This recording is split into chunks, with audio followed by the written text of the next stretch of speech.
அதிசயா அதிசயங்களின் ஆரம்பம். அதிசயா அதிசயம் நடக்கும் நிச்சயமா.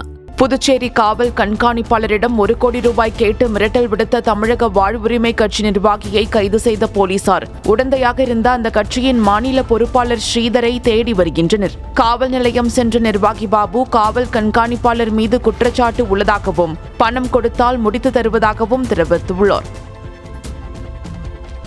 காவல் நிலையம் சென்று மற்றொரு வழக்காக புகார் கொடுக்க சென்ற நபர் அவரை காலையிலிருந்து வைத்துக்கொண்டு அவரிடம் புகாரை கொடுக்க வந்தவரை அந்த புகாரை எடுக்காமல் திட்டமிட்டு எங்களை மாட்ட விட வேண்டும் என்பதற்காக ஏதோ ஒரு சூழ்ச்சி செய்து இன்று என் மீதும் பாபு மீதும் மற்றும் இன்று பலர் மீது போடப்பட்டிருந்தது. இதை யார் மீது போடப்பட்டு எனக்கு தெரில.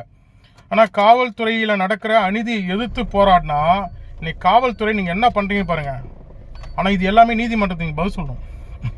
நீதிமன்றம் கண்டிப்பாக நீங்கள் பதில் சொல்லணும். தப்பு மேலே தப்பு பண்ணுறீங்க. இத்தனை ஆண்டு காலத்தில் யார்ட்டையும் போய் 10 ரூபா கையை நீட்டி வாங்கி நாங்கள் அரசியல் பண்ணலை.